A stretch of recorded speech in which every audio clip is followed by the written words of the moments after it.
만약에 결혼을 한다고 한번 생각해 볼게요. 정말 이 사람이 좋은 사람인가? 좋은 사람이 어떤 사람일까요? 돈이 많은 사람? 아니 그냥 착한 사람? 제가 이제 철학 전공을 했거든요. 군대 가서 고참이 저한테 손금을 봐달라고 그러시더라고요. 물론 제가 그냥 손금을 좀 봐드렸습니다. 저는 사실 손금 볼 줄 모르는데 군대니까 어떡해요. 안녕하세요. 저는 충남 서산에 있는 대안학교인 꿈이학교의 철학교사로 일하고 있는 장삼열입니다.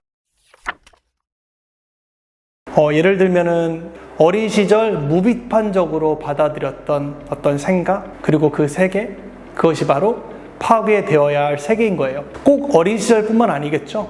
우리가 살면서 아무 생각 없이 받아들였던 그런 생각들, 그것을 바로 깨고 나와야만 진정한 어른이 될 수 있다. 근데 사실은 더 중요한 거 있어요. 제가 예전에 봤던 영화인데요, 내 깡패 같은 애인이라는 그냥 코믹 영화가 있었어요. 그 여자분이 그 당시에는 이제 구직을 하고 있는 백수였거든요. 그 여자분한테 이런 얘기를 해요. 너 아직도 노냐? 요새 취직하기도 힘들다던데 불황 아니냐, 불황? 응? 우리나라 백수애들은 착해요. 프랑스 백수애들은 일자 달라고 다 때려부시고 떨던데 우리나라 백수애들은 다 지타진 줄 알아요. 지가 못나서 한다고. 야, 너 욕하고 그러지 마. 취직 안 된다고. 네 탓이 아니니까 당당하게 살아. 이 철학 공부라는 것은 내가 살고 있는 시대, 그리고 내가 살아가고 있는 이 상황에 대한 이해를 도와줘요. 물론 모두 나라 탓, 남 탓 이렇게 하는 거 저 옳지 않다고 생각해요. 하지만은 우리가 겪고 있는 어떤 고통, 학생들이 갖고 있는 어떤 절망감, 그게 다 자기 탓인가? 하는 생각을 해볼 수 있게 해주는 거, 그거 인문학, 철학적 사고를 통해서 할 수 있다고 그렇게 생각합니다. 저는 철학, 인문학 공부하는 거, 그거 높은 산에 올라가는 거라고 생각해요. 환경에 매몰돼서 좁게 보는 것이 아니라 높은 산에 올라가서 내가 살고 있는 시대가 어떤지, 내가 포함되어 있는 시대의 규칙이 어떤지 이런 것들 보면서 아, 내 위치가 여기구나, 내가 힘든 거 이럴 수밖에 없는 거구나, 그럼 이거 어떻게 개선하지? 하는 전체적인 시각을 준다고 생각합니다. 철학, 인문학 공부, 가까이 보면은 마치 필요 없는 것처럼 느껴지고 시간을 허비하는 것처럼 보이지만 궁극적으로, 근본적으로는 이 시대를 바꿀 수 있고 우리 사회의 토양을 완전히 바꿀 수 있는 너무나도 중요한 그런 공부이고, 모두가 사실은 해야 된다고 그렇게 생각하고 있어요. 시야가 넓어지고 생각이 넓어지게 되는 계기는 내가 갖고 있는 생각보다 더 큰 생각을 만났을 때 우리 생각이 넓어지게 되거든요. 좋은 책을 만나고 좋은 사상을 만나게 되면 당연히 사고력이 확장되고 이것이 아이의 머릿속으로 들어가게 되는 거죠.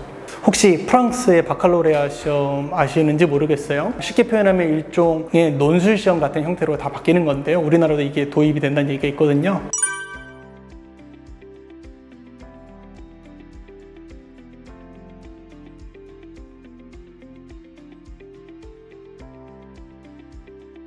프랑스의 친구들은 어릴 때부터 철학을 배워요. 그래서 사고력과 논리력을 키우죠. 질문하지 않는 아이, 또 생각하지 않는 아이로 자랐을 때 부작용, 이렇게 얘기할 수 있을 것 같아요. 얼마 전에 방영됐던 스카이캐슬이라고 하는 드라마 아마 다들 보셨을 텐데, 배우 정준호 씨가 역할로 나왔던 그 의사가 있습니다. 큰 병원에 잘 나가는 의사였죠. 엄마 말을 되게 잘 듣는 아이였거든요. 하지만 50대 그 나이에 결국 무너져 버리는 그 모습을 그 드라마에서 보여주고 있었습니다. 참 안타깝게도 우리가 아이들을 키우는 교육 환경은 아이들이 꼭 필요한 자기의 삶의 의미, 자기의 꿈을 찾는 그 질문을 하지 않도록 못하게 하는 그런 풍토에 우리가 쌓여 있는 건 아닐까? 그런 생각을 해보게 돼요. 학원 가고, 책 읽고, 학교에서 시키는 대로 하고, 또 수능 보고, 취업하고, 계속해서 정해진 쳇바퀴를 돌다가 어느 순간 어른이 되어버리는데요. 철학, 인문학, 좋은 질문을 갖고 있는 책, 이런 것들을 많이 접하게 하는 것. 그래서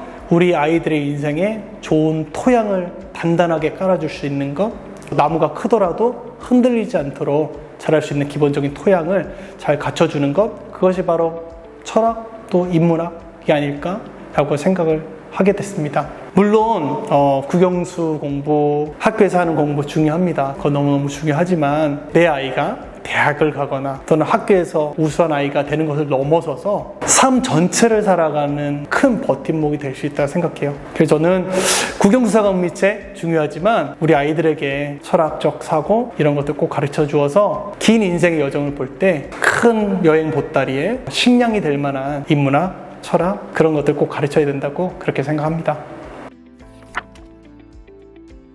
제가 이제 철학 전공을 했거든요. 군대 가서 고참이 저한테 손을 딱 내미시면서 손금을 봐달라고 그러시더라고요. 물론 제가 그냥 손금을 좀 봐드렸습니다. 저는 사실 손금 볼 줄 모르는데 그냥 봐드렸어요. 군대니까 어떡해요. 철학관하고 철학과하고 그거를 이제 사실 되게 헷갈려 하신 거죠. 이 철학에 대해서 생각하실 때 이게 우리의 일상생활하고 좀 관련이 없는 거 아닌가? 이런 생각을 많이 하실 것 같아요. 근데 이렇게 한번 생각해보면 어떨까요? 만약에 결혼을 한다고 한번 생각해 볼게요. 정말 이 사람이 좋은 사람인가? 좋은 사람이 어떤 사람일까요? 돈이 많은 사람? 아니 그냥 착한 사람? 아니면 나하고 뭐가 맞는 사람? 계속해서 나름대로 생각을 해가면서 그 어떤 결론에 도달하는 그거? 사실은 다 철학적 사유이거든요. 철학이 일상생활과 동떨어져 있어서 필요 없다 이렇게 생각하지 않고요. 우리가 원하는, 우리가 갖고 있는 질문에 더 바르게 도달할 수 있다. 이렇게 얘기를 하면 어떨까 이렇게 생각합니다.